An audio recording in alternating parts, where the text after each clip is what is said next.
Yeah. That's Hey. fun. I know, right? Can you help me? Hello, Zach. Hello, Susan. Hi. I've seen you all over the Milwaukee theater scene. Yeah. You know, hey, Oh, good stuff. Good stuff. Great work. But I've never talked to you about the work at Kohl's Wild Theater, and yeah. so I'm like, whoo, yay! Outdoors, puppets. It's like, you know. I don't know why I haven't, because you strike all my chords. So Checks all the boxes, right? strikes all the boxes. It does. So you've got a thing, and you're doing your thing. So tell me about it. Tell me about it. I can't wait. Sure.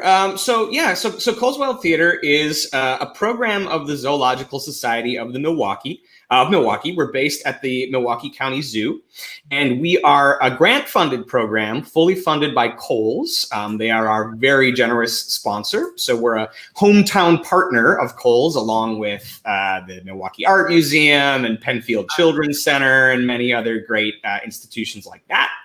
And it's thanks to that Kohl's generosity that we are able to present free children's theater, both at the zoo during the summer. We perform during a normal year, perform during Memorial Day weekend through Labor Day weekend. And then during the rest of the year, during the school year, we do outreach performances. So we bring programming into schools, into community venues, and that is again, completely free of charge. So really exciting stuff. Nice.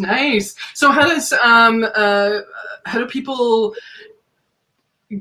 like request a show to come to their venue, to their school or library? If you ever do other venues, how do people find out about that?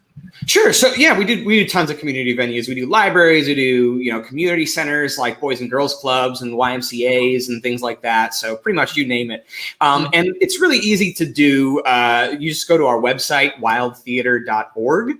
And there's an entire page there just devoted to booking, and you have to fill out just a short, simple performance request form, and our theater planning assistant, Chris, will get back to you and work out all the details. Now, usually those details would involve where in the venue the performance would take place. Are we in the gym? Are we in a classroom? Et cetera, et cetera. Right now, we're not doing in-person performances. So right now, you're basically coordinating when you want to do a live streamed performance from our studio on zoo grounds. Awesome. And I skipped straight to how can we come... How can we get you, Kohl's Wild Theater has been happening for some years now. For a while. So yeah. I apologize. Let's back up a little bit. That's okay. I mean, what Chris wants me to get out is the booking information. We got that out so we could check that box. We'll do it again. We'll do that again too. So if you want to back up, what was the inspiration? Because I remember when Kohl's got this up and running, that's a big deal. It was a big deal. Yeah. So it actually the program started back in 2010.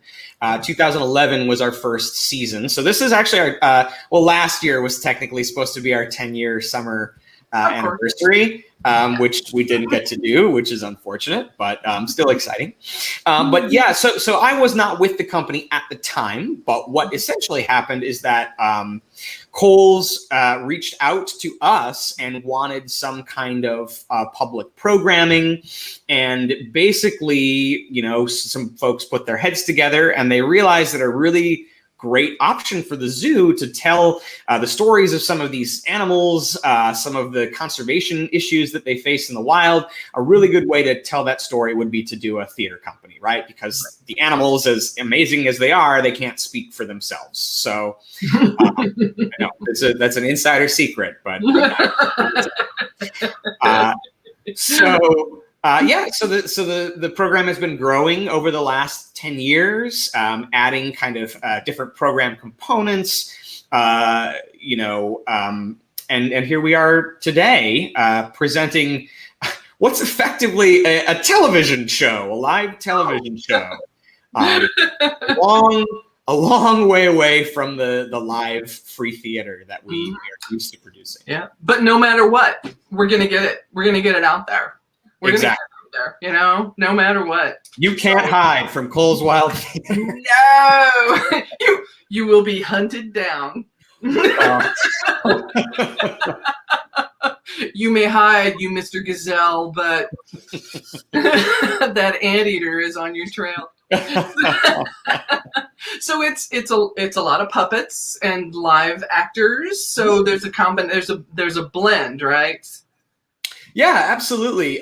So, one of the kind of challenges, and it's a fun challenge of creating the shows, all of our programming, their original scripts that we commission, local playwrights and local composers, sometimes composers and writers from out of town, to tell the stories that the zoo wants us to tell, So if the zoo gets involved in a new conservation initiative, they might say, hey, can you highlight this for us a little bit? If something is really hot in the conservation community, we get to talk about it. So you can see our latest show popping up right here, which is called All Feelings Great and Small. It just opened on March 1st, available for live streaming. That was written by a dynamic playwriting duo, Tom Bebo, who is a local boy from Oshkosh, and Brett Ryback, who does a lot of writing for Skylight Music Theater, and he's now based in LA and New York, kind of bounces back and forth. So the kind of linchpin theme of this show is empathy, which is a very hot topic in the zoo conservation world, and also something that we can all probably do to remind ourselves of the importance of lately. Yeah, no kidding. So who are the puppets? Who are the people that we're seeing right now that we're getting a little sneak peek of? Sure. I know you can usually hear them, but right. We've got them muted here. But these are all local actors that work professionally. So you might have recognized Rock Bauman. He just left. Gwen Casper is sitting on the couch, and Jordan Stewart is operating the puppet. Those are all members of our company, local actors. And basically what's happening here, the storytelling, is that Lucy, the girl, has just gotten a new dog, which is the puppet Willow, and they're just not connecting. They are not getting along so well. And we realize it's because they can't communicate, right? Because one's a human and one's a dog. And so the kind of magic theatricality of the show that happens is through some empathy magic, they switch voices. And so Willow the dog is able to speak, and Lucy the human can only bark. And they have to, kind of walk a mile in each other's shoes. Pause. Yeah. Exactly. That is an awesome looking puppet. That is the dog puppet.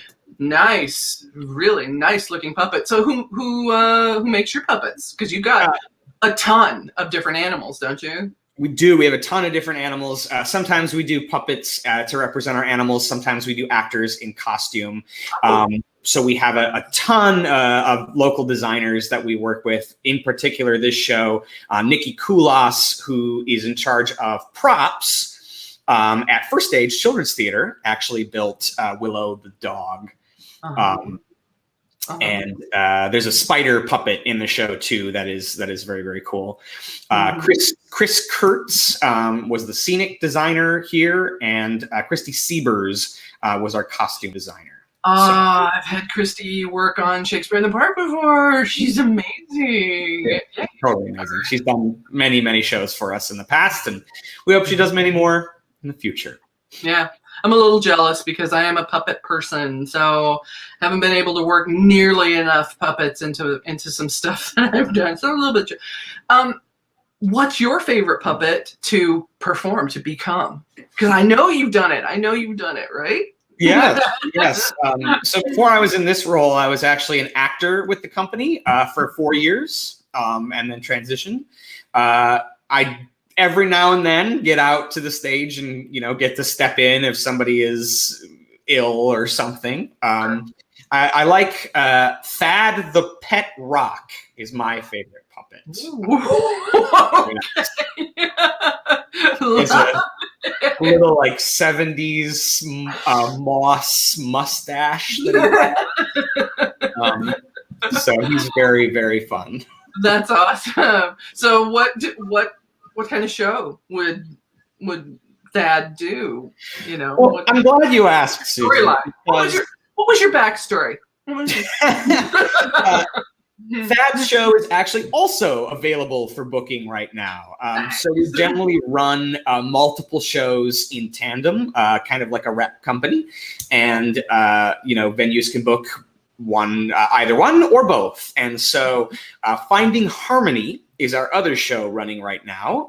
That one was written by Liz Shipe and Brian Myers. So another great writing team there.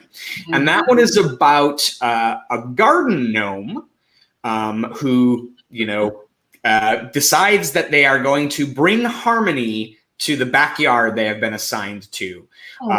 And Thad, the pet rock who lives in the backyard, has some disagreements as to what it means to bring harmony to a yard. So basically, it's about how we can get along and coexist with the wildlife that lives right in our backyard.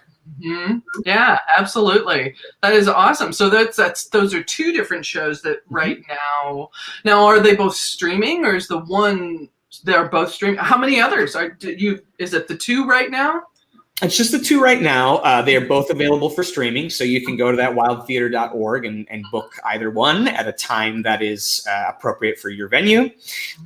We generally we have a fall season, a spring season, and then a summer season. So we just not too long ago switched over from our fall season. These are the new shows for the spring, and in a little bit we're going to shift over to our summer season.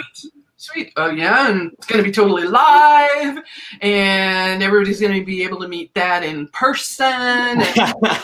Well, Thad won't be around for the summer, unfortunately.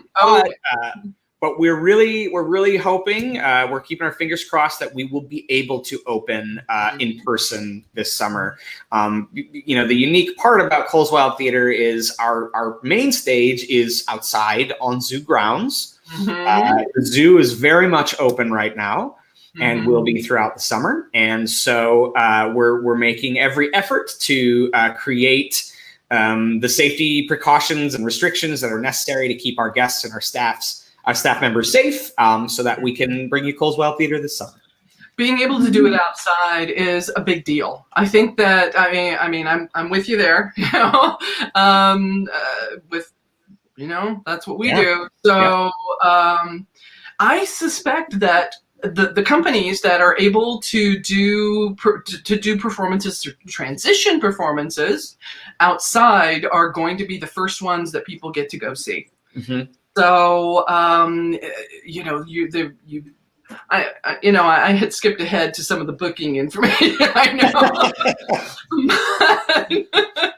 So you're going to pretty soon have a nice spectrum of booking possibilities, because once you add that virtual option, your reach has expanded. So, you've got that now. You think you're going to keep it out there and available to people? I hope so. I mean, it's both lifts are pretty Herculean, right? Like, so the virtual programming is incredibly difficult, and the in-person programming is incredibly difficult. So when we're in person for the outreach season, we travel. We have big yellow vans that we pack all of our stuff in, and all of our actors and our staff in, and we will travel to any venue within 60 miles of the zoo that wants to book us. So that put a pretty hard cap on where we could reach. Since we've started doing virtual, we've actually done performances for venues in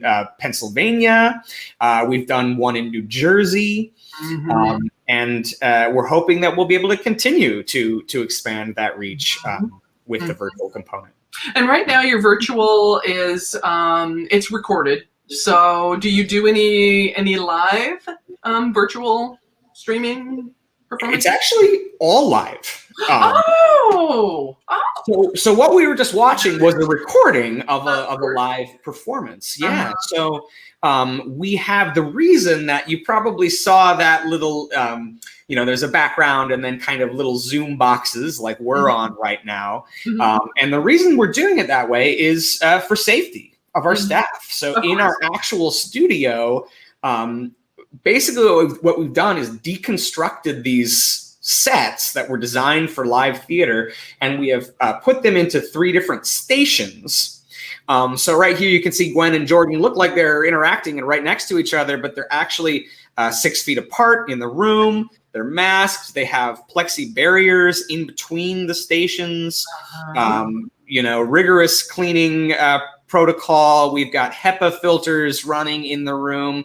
So there's all sorts of stuff going on there. But we really felt that it was important that we provide. Theater is live, by its very nature. And if we're just sending out recordings to venues that book us, it's not theater. It's different. It's different. Production values are different. Yep. Yeah. So this is not what Kohl's Wild Theater usually looks like. Maybe with the sets and things like that. So that is a big deal, is for people to know that what they're booking is a live stream. It's live. Are there any interactive portions that are built in to the live performance? There are, yes and no. There are. So a part of all of our shows is that there is a participatory component, right?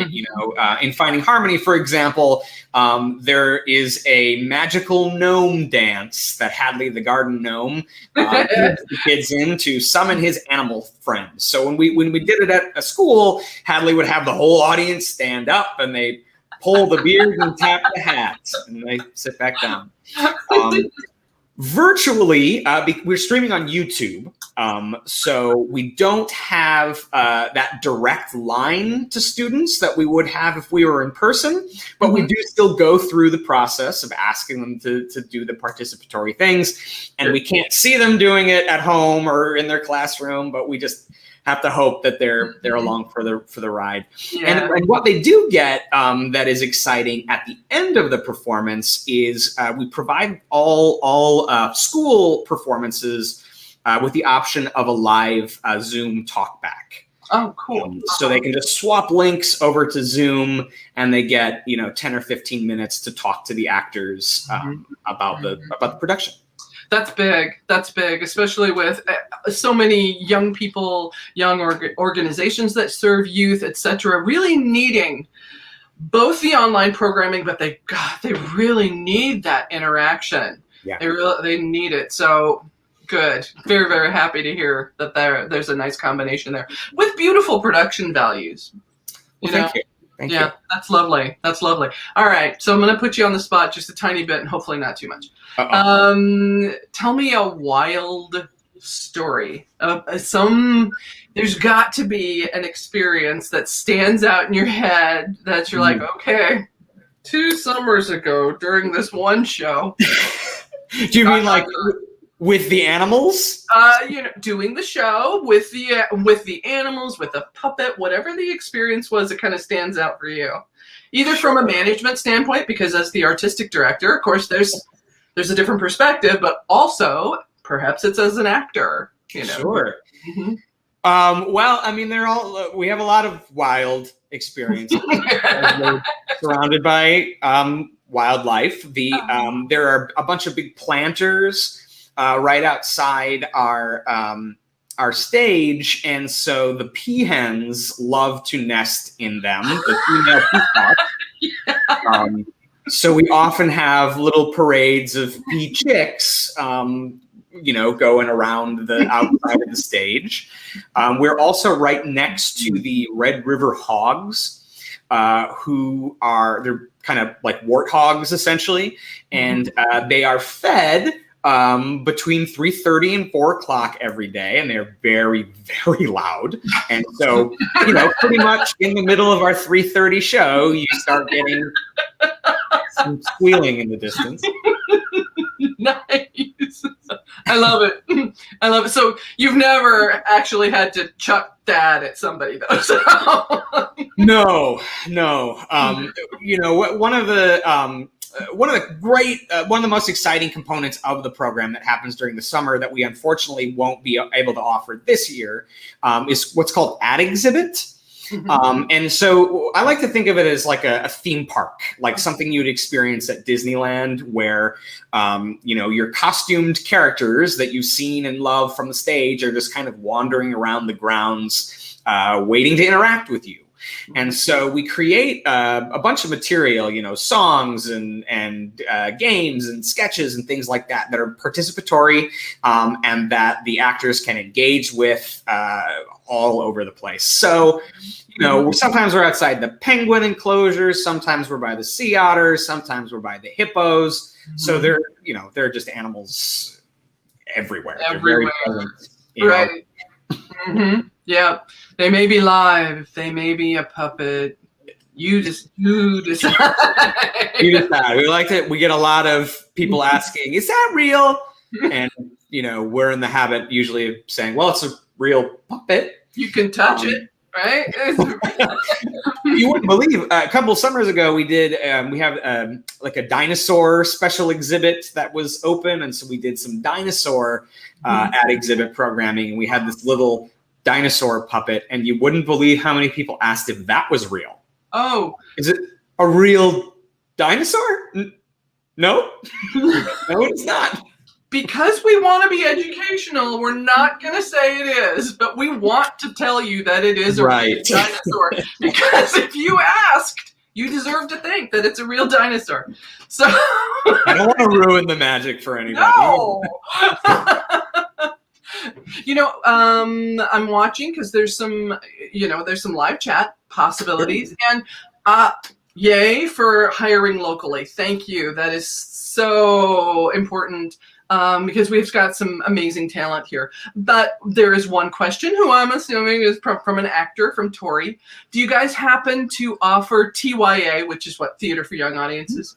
Equity contracts. So are you hiring, from a variety of different spheres of actor connections? Yeah, it's a great question. Unfortunately, at this point, we're not able to honor equity contracts or to offer equity contracts. We're a non-equity program. And our staff actually aren't contracted. They are actually part-time employees of the organization, right? Nice. So, they have access to benefits, which is exciting, and they also have, kind of that job security that all actors so desperately crave, right? Like nobody has that.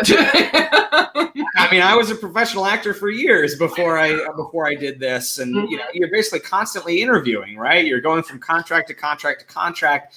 At KWT, you should you be asked to join like the it's essentially it's a rep company, and if you're asked to join the regular core rep, then you know that you have this gig in your back pocket, and you're still free and also encouraged to do theater work outside in the city elsewhere as well. One of our kind of policies that we're really proud to promote is that we allow our staff to take up to 6 weeks out of the rotation to pursue a professional theater opportunity out of town.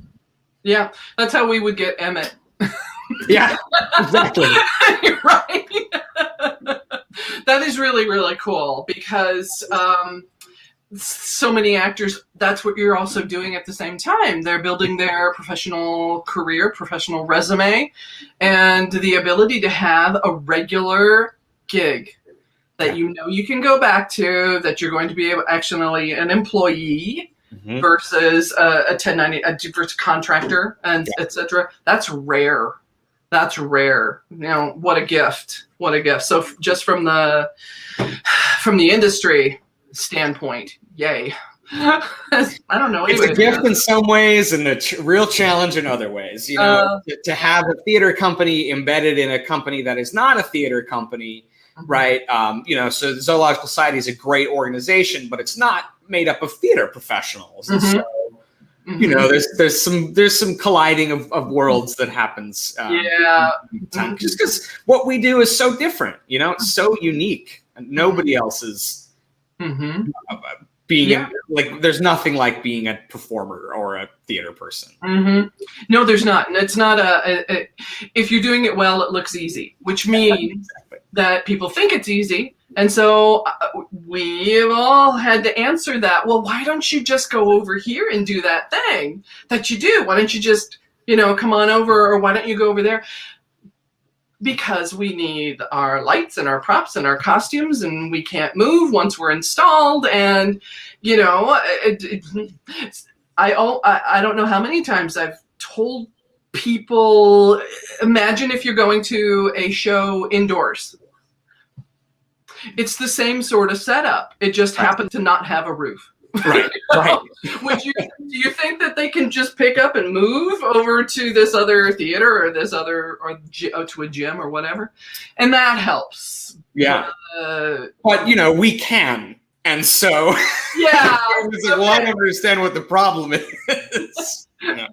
But you have tech requirements, just like any other. You got to have a certain amount of space. You got to have somewhere to plug in, access to a bathroom, someplace to change. Yeah. Mm-hmm. Those are considerations that people don't. Sight lines. What are my sight lines? Yeah. Yeah, you're so knowing. There's a certain portion of this. You got a thing. Where we just sort of nod at each other. Right? Yeah. It's the answers to, so why don't you just ... Exactly. Yeah. Well, we've been chatting for... I'm going to put on my patient face. I do want to plug. I actually just got an email that came through that reminded me that we are actually now, for the summer season, seeking to add some members to our ranks. All right. Specifically, we're looking for part-time stage managers. So we have a part-time acting staff and a part-time stage management staff. And the stage managers actually call the shows. And then they are instrumental in running the rehearsal process. So we assign a stage manager to each production who report to our theater production supervisor, who is a full-time staff member. So you can find that job posting on the Zoological Society's website. I think it's up there. I just submitted it yesterday. I hope it's up. If you can't find it there yet, it did just go up today on the Theater Auditions for Southeastern Wisconsin Facebook page. Cool. Very, very cool. Very cool. Yeah, that's true. That we've got to have our support staff. And do you hire? I imagine you don't get a lot of turnover in terms of actors and things, because once you get that gig, that's precious. So, it depends. Well, looking. It depends. Like, in a lot of ways, it's an ideal job for somebody fresh out of a college theater program. Yeah. Right, because it starts in the summer. So you graduate and then basically step onto a Coleswell Theater rehearsal room. Who gets to do that?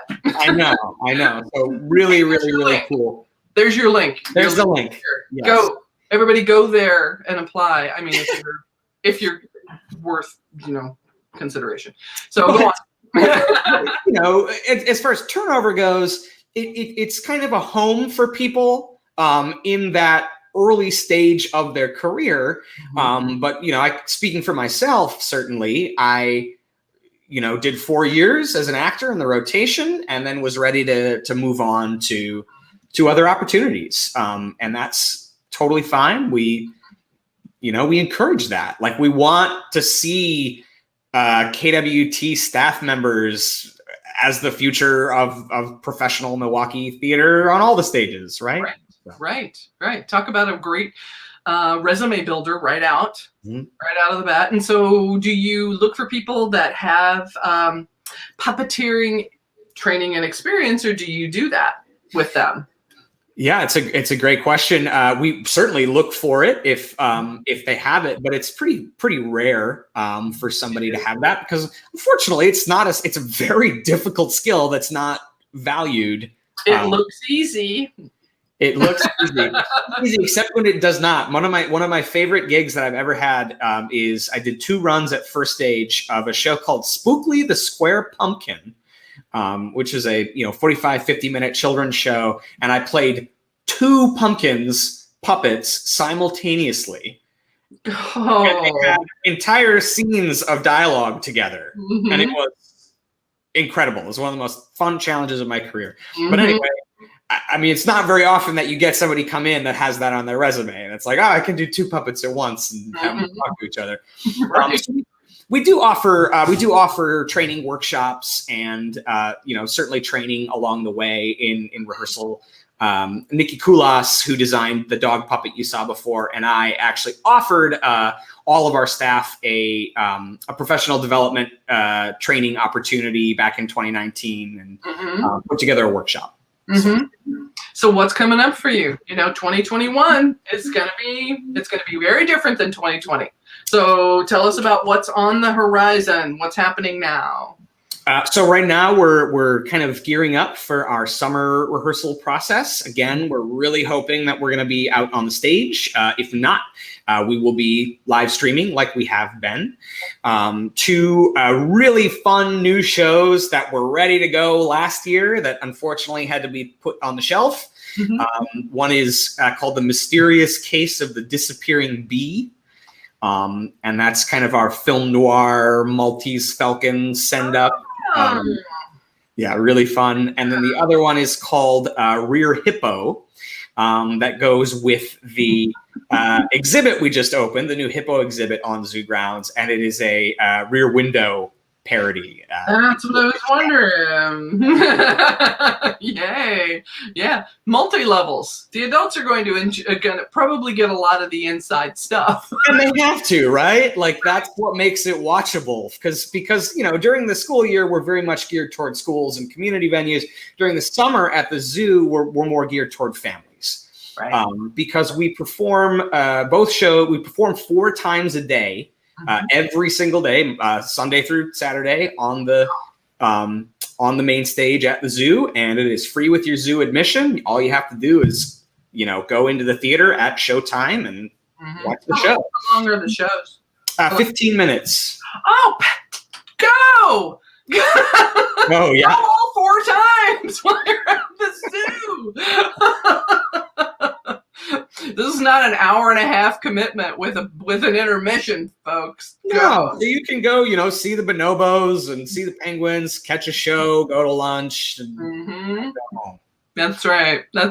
Wow, that's a bargain. Yeah. So hopefully by Memorial Day, we're going to know if you're live and in person. Is that what our aim is? I mean, we'll definitely know by Memorial Day. Memorial Day is our, at this point, our projected opening. Traditionally, we open the Saturday of Memorial Day weekend. And we're making every effort to make that happen. We currently have a formal reopening plan that is awaiting final approval with the county. And all the measures we're taking to make sure that both of our staff members and our guests are safe when they come to see these shows. Yeah, absolutely. So, what's the final things? What do we want to make sure? Because I know I like to hear about it, so I'm totally just indulging myself at some point. I'm like, tell me more. But if what we want to make sure that the people watching this are left with, some booking information, some come see it, some. What are your thoughts? What are your final message? So first of all, we do run both of those shows that I mentioned, All Feelings Great and Small. That's the one with the dog, and Finding Harmony, the one with the pet rock. Both of those shows run through late May. Cool. And so we do have slots available still in April and May. And so you can head on over to right there. Yep. The wildtheater.org, our website, and book your performance for your school or your community event for a live stream virtual performance today. And then we hope that we will be able to bring you theater and that you will join us to watch the theater at the zoo in person this summer, beginning Memorial Day weekend. Wow. Yes. I want to go. All right. It's been an absolute joy getting a chance to talk to you and to hear about some of the things that you're doing, no matter what. It's our creativity, it's our love for the thing, and it's there. And the beautiful quality is happening, and it's happening at the zoo, and you won't be disappointed. I've heard so many wonderful things. So yeah. Way to go. Awesome. Hey, Jamie Lynn, I have forced myself to wrap up with Zach. You're so funny. Yeah, thanks for all the intel, Zach. That's I'm super excited to get back to live things soon-ish. So good luck out there. My fingers are crossed for all of you that we can all get back to work. So thank you for coming today, and we'll talk more soon. All right. Thank you for having me. Thanks, Zach. Goodbye. Bye. Awesome sauce. Yeah. All right. Should we talk about other things, because you can talk about your things too, you know. You don't have to talk about your things, because I always, I always make your thing happen. So it's always there. Yeah, always there. Well, it's just that because it's an ongoing thing. It's through April 7th. You all are in every other week. Things just had new episodes this past week. So you can go to noholdsbarred.org. .org, yeah. Broadcasting live from Turner Hall every other week. 2 episodes, couple live hosts.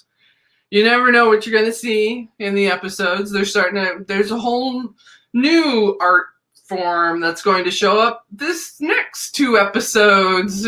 So that's awesome. We want to give a quick like of Pericles. Pericles is like a total soap opera. So, is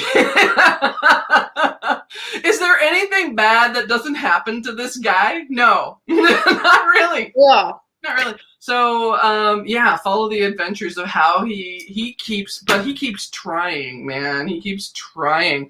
It's starting to wear on him, though. It's starting to really wear on him. Poor guy. And you can catch up on all the episodes and be ready for on our YouTube channel.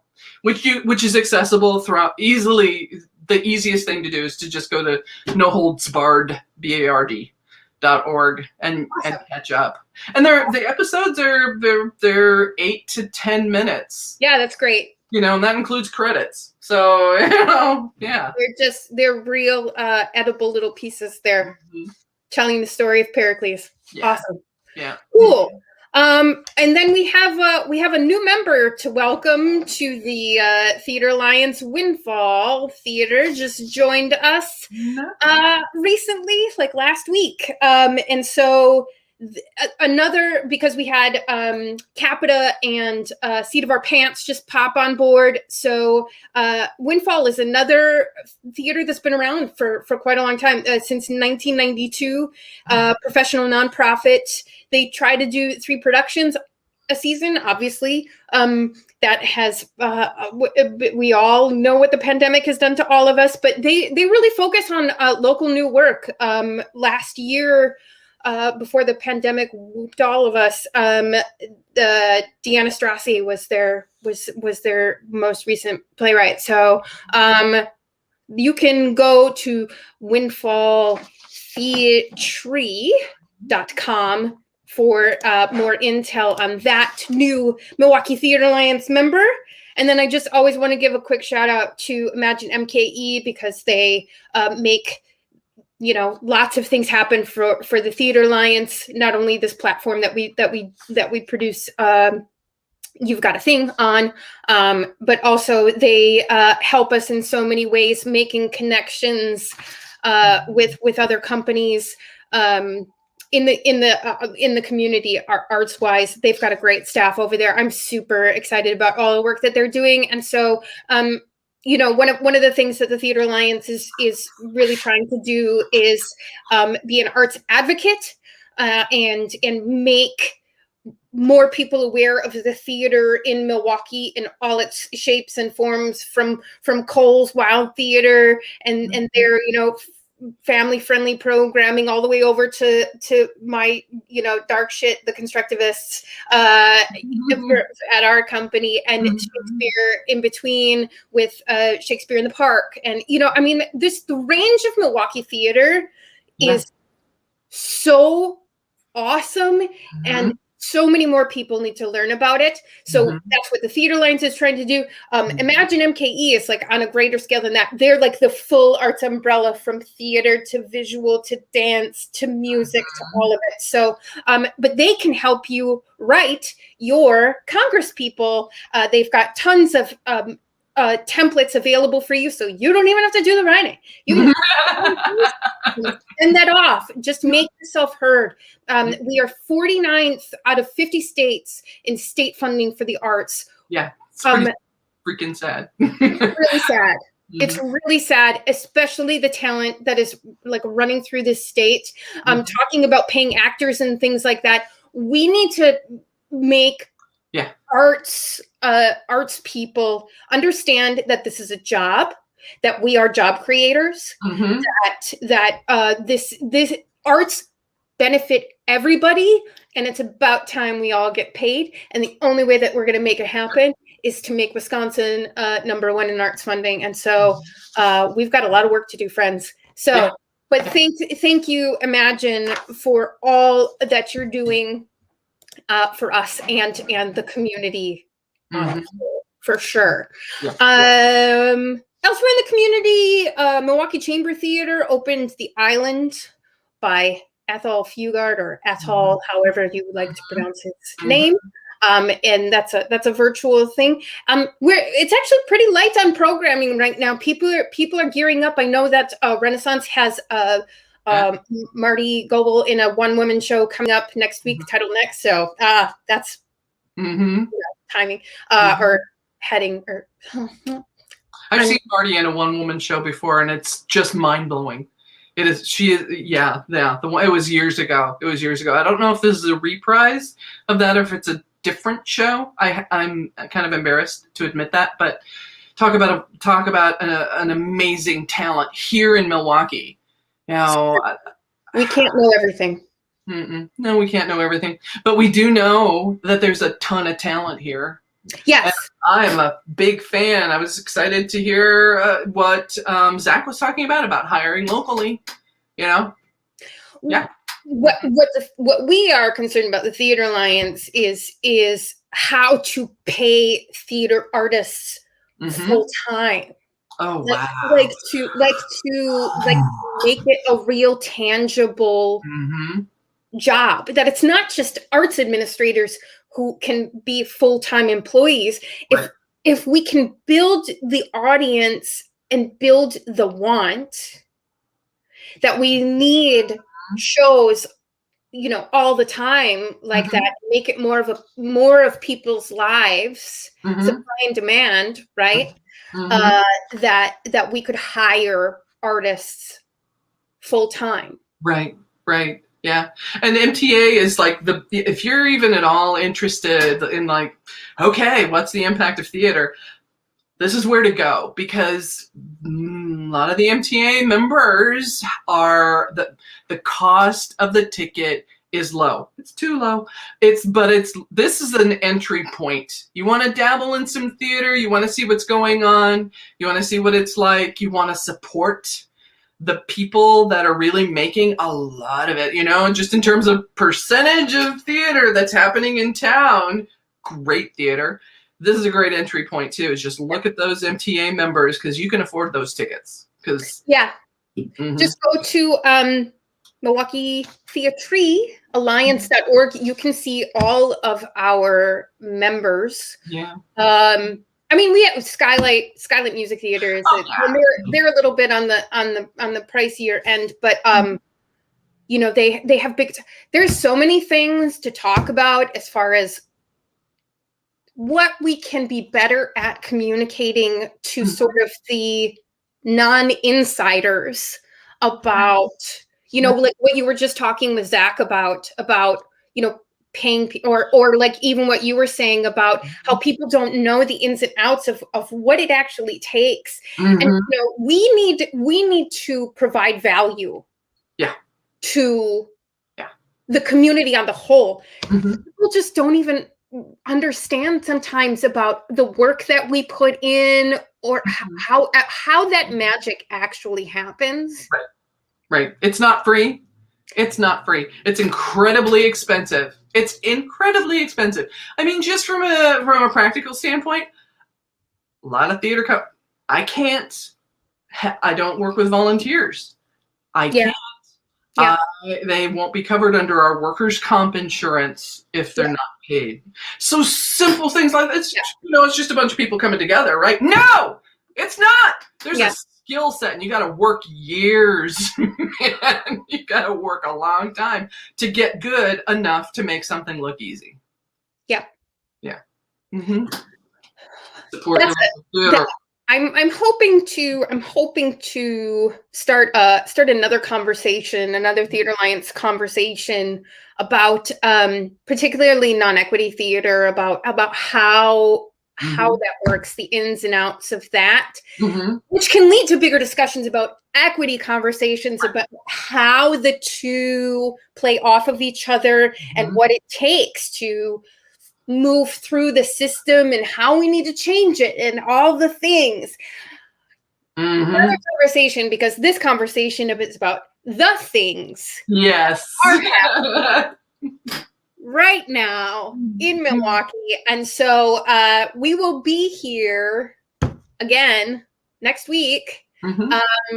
You brought up an interesting discussion point that we might have to do, is to bring on people who have been producing things, particularly in this Women's History Month, women that have been producing some things in Milwaukee, and how we've been making that happen in the pandemic. So look for that next week. I think that's going to be our talk next week about women in the arts and the pandemic and how we've been producing things. You, Jill, Anna, Katie Cummings, myself, back in January, we did a thing at the Constructivists.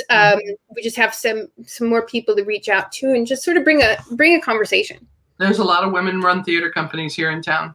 There are women-run theater companies. Women are really making it happen. Yes. Yeah. In Milwaukee, yes. Yes. All those faces at MTA meetings. Yeah. That's right. Yeah. Well, thank you all out there for joining us. I know that we can get these because we just get so nerded out. Right.